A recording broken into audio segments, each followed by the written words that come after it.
Hello प्यारे बच्चों, आज हम पढ़ेंगे रैखिक समीकरण का इंट्रोडक्शन। रैखिक समीकरण मतलब कि एक सीधी रेखा के बारे में हम इसके समीकरण को जानेंगे। जैसे कि रैखिक समीकरण का मतलब इक्वल टू हमने यहाँ पे लिख दिया है, एक सीधी रेखा के बारे में हमें पढ़ना है। जैसे ये सीधी रेखा है, हम इसे रेखा एक हिंदी में भी ऐसे लिख सकते हैं और इसे हम गणित के रूप में भी इसे ऐसे लिख सकते हैं, A x plus B x plus C, जो कि इस रेखा का समीकरण हो जाएगा। तो आपको समझ में आ गया होगा कि हम इसे रैखिक समीकरण क्यों लिखते हैं, क्योंकि हम इसे गणित के रूप में एक समीकरण के रूप में इस रेखा को हम दर्शा देते हैं। तो आपको समझ में आ गया होगा कि रैखिक समीकरण होता क्या है। एक सीधी रेखा का नाम जो कि गणित के रूप में हम लिखते हैं, जिसमें से हमारा A x plus B x plus C के रूप में ये स्टैंडर्ड फॉर्म में है, जहाँ एक्स हमारा है चर है। इसे क्या बोलते हैं, हम यहाँ पे लिख दे रहे हैं आपको आपके लिए, चर। और यहाँ पे बी एक्स क्या है, ये भी चर है। और ये जो ए बी सी है हमारा, ए बी सी, ये क्या है, अचर है,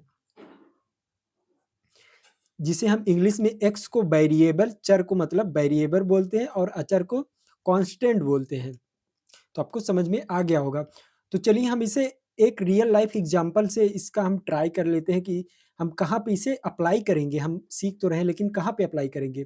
जैसे फॉर एग्जांपल हमारे पास 500 रुपए हैं।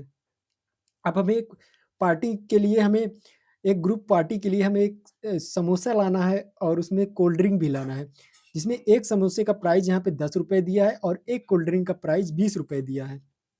तो यहाँ पे देखिए आप, 10 रुपए जो है ये समोसे का प्राइस है, और ये इसके बगल में जो एक्स है ये समोसा है, और ये 20 रुपए ये कोल्ड ड्रिंक का प्राइस है, और इसके बगल में 20 रुपए ये वाई जो है ये हमारी कोल्ड ड्रिंक है। ठीक है। अब इक्वल टू 500 रुपए हमें मिले हैं। तो हमें एक्स और वाई का मान इस प्रकार से, अगर जैसे हम एक्स का मान 2 रखते हैं तो ये हमारा हो जाएगा 20 हो जाएगा। तो मतलब कि इसका मतलब है कि वाई का मान अगर हम यहाँ पे दो सॉरी यहाँ पे अगर 20 रखेंगे, तब हमारा ये टोटल मिला के 500 बनेगा। देखिए यहाँ पे अगर एक्स का मान हम 2 रखते हैं, मतलब कि हम सिर्फ 2 समोसे खरीदेंगे, तो हम कोल्ड ड्रिंक कितना खरीद सकते हैं, क्योंकि एक कोल्ड ड्रिंक 20 रुपए की है, तो यहाँ पे कितना खरीद सकते हैं, 20। अब इन दोनों को आपस में गुणा करेंगे तो ये 400 हो जाएगा और ये कितना हो जाएगा, ये 20 हो जाएगा। ठीक है। तो यहाँ पे हम तब भी यहाँ पे हमारा 420 ही रुपए हो रहे हैं, लेकिन हमें यहाँ पे 420 फिर यहाँ पे 10 लेना पड़ेगा, क्योंकि हमें 500 रुपए टोटल खर्च करने हैं। तो यहाँ पे 10 समोसे लाना पड़ेगा हमें यहाँ पे, क्योंकि अगर 20 कोल्ड ड्रिंक ला रहे हैं तो हमें 10 समोसे लाना पड़ेगा। ये हमारा टोटल 10 गुड़े 10 होकर 100 हो जाएगा, और ये 20 गुड़े 20 होकर कितना हो जाएगा, हमारा 400 हो जाएगा। तो हमें 100 और 400 दोनों ऐड करेंगे, 500 के बराबर आ जाएगा। वहीं अगर कोल्ड ड्रिंक का अगर हम दाम कम, यहाँ पे कोल्ड ड्रिंक की संख्या कम करते हैं, तो हमें समोसे की संख्या बढ़ानी पड़ेगी, जाहिर सी बात है।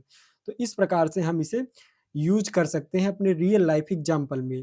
और भी जैसे इसके प्रॉपर्टीज हैं, इसके कुछ समीकरण के, जैसे यहाँ पे एक्स अक्ष समीकरण किसे बोलते हैं, एक्स अक्ष समीकरण y इक्वल टू 0 को बोलते हैं। तो ये हमारा एक्स अक्ष समीकरण हो जाएगा। वैसे ही y अक्ष समीकरण को हम कैसे लिखेंगे, x इक्वल टू 0 पे लिखेंगे।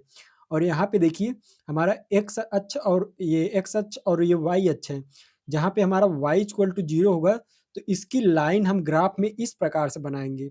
ये y इक्वल टू 0 समीकरण, ये जो लाल रेड कलर की ये लाइन बनी है, इसी को ही हम y इक्वल टू 0 समीकरण, इसी रेखा को ही y इक्वल टू 0 समीकरण लिखते हैं। y इक्वल टू 0 का मतलब है कि ऐसी रेखा जो y को कट ना करे, कहीं पे ना टच करे, वही y इक्वल टू 0 समीकरण हो जाता है। यहाँ पे देखिए, यहाँ पे देखिए।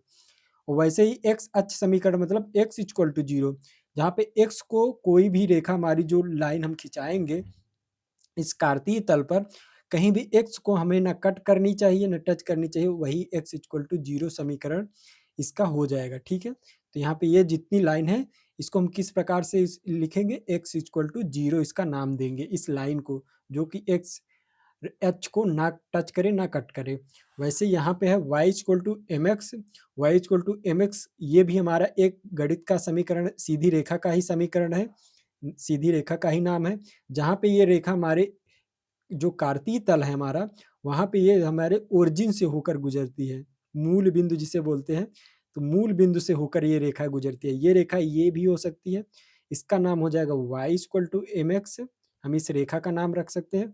और इस रेखा का नाम हम क्या रखेंगे, y equal to minus m x हो जाएगा, बस माइनस लग जाएगा यहाँ पे। तो आप इस तरह इसको यहाँ पे लिख सकते हैं। तो आपको समझ में आ गया होगा इसका इंट्रोडक्शन।